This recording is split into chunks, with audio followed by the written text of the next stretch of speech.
ঘুম থেকে উঠেই দেখি সোনামাটা ঘুম থেকে উঠে পড়েছে। তো সোনামাটার সাথে কতক্ষণ একটু খেলাধুলা করলাম, তার সাথে একটু কথা বললাম। আমার মেয়েটা সত্যি এতটা লক্ষ্মী, সে খুব ভোরে উঠবে কিন্তু একটু আমাকে জ্বালাতন করবে না, সে একা একাই খেলায়। এরপরে আমি সোজা বাইরে চলে গেলাম। আজকে আমি নিম পাতা ছিঁড়ব, নিম পাতা দিয়ে আমি কী করব সেটাও আমি বলছি। কিছুদিন আগে আমার জল বসন্ত হয়েছিল। আসলে সত্যি নিম পাতা যে এতটা কার্যকরী এটা আমি আগে জানতাম না। সকলের মুখে শুনতাম নিম পাতা খুবই ভালো, বা নিম পাতা রোগ প্রতিরোধ ক্ষমতা বাড়ায়, মানে নিম পাতাটা খুবই কার্যকরী শরীরের জন্য, বাট কখনো ওরকম খাওয়া হয়নি। কিন্তু এই অসুস্থতার কারণে নিম পাতা আমার খুবই কাজে এসেছে, বা নিম পাতা সম্পর্কে আমি জানতে পেরেছি। তো আমি সকালে নিম পাতাগুলো তুলে আনলাম।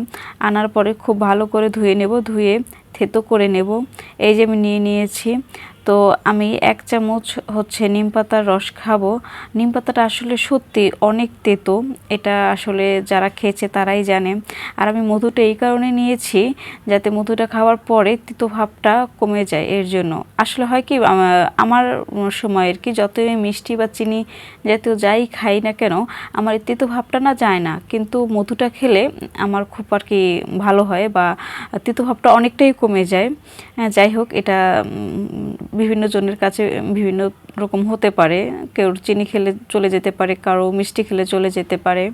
হ্যাঁ, কিন্তু এই যে বললাম যে আমার যে জল বসন্ত হয়েছে, তখন হয়েছে কি, যেদিন আমার জল বসন্তগুলো উঠেছে আমি যখন দেখলাম, এর পরের দিন থেকে আমি পরপর টানা 3 দিন করে নিম পাতা আমি এরকম তুলে আনতাম, তুলে ধুয়ে আমি হচ্ছে 1 পাতিল পানিতে নিম পাতাগুলো দিয়ে ফুটিয়ে এর মধ্যে 1 চিমটি হলুদ দিয়ে আমি ভালো করে ফুটিয়ে নিতাম, আর সেটা দিয়ে আমি স্নান করতাম। পরপর আমি 3 দিন এরকম স্নান করেছি।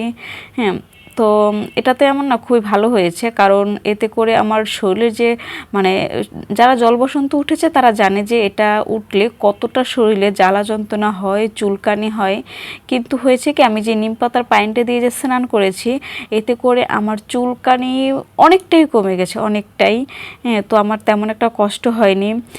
আর নিধির বাবা একটা চুলকানি মলমও এনেছে, সেটাও লাগিয়েছি। বাট এই নিম পাতাটা দিয়ে যে আমি স্নান করেছি এতে সত্যি আমার অনেক উপকার হয়েছে। এর জন্য এখন অনেকটাই আমার ভালো হয়ে গেছে, অনেকটাই টেনে গেছে। আর নিম পাতা দিয়ে যে আমি স্নান করেছি এতে কিন্তু আপনার ঘাটা তাড়াতাড়ি টেনে যায়, চুলকানিটা কমে যায়। হ্যাঁ, আর তাছাড়া এটা নিম পাতা কিন্তু আমি এটা যে আমি দিয়ে স্নান করলাম এতে অনেক কিছু বুঝতে পারলাম, যে আপনার যে গরমের যে একটা তীব্র যে গরম, শরীরে একটা যে জ্বালা যন্ত্রণা এটা কিন্তু কমে যায়। কারো যদি চুলকানি থাকে, অ্যালার্জি যদি প্রবলেম থাকে, এটাতেও কিন্তু কাজ করে। বা যাদের অতিরিক্ত পরিমাণে ঘামায়, গা থেকে দুর্গন্ধ আসে, হ্যাঁ, তো তাদেরও এটা ভালো, তারা একবার করে ইউজ করে দেখতে পারেন। সত্যি অনেক কার্যকরী এটা। তো আমার বেলায় হয়েছে কি, নিম পাতাটা দিয়ে সত্যি আমার অনেক ভালো লেগেছে, বা আমার শরীরে অনেক এটা থেকে আমি উপকার পেয়েছি। এর জন্য আপনাদের কাছে শেয়ার করা। হ্যাঁ, তো আমার মেয়ের বয়স হচ্ছে এই 7 মাসে রানিং চলতেছে।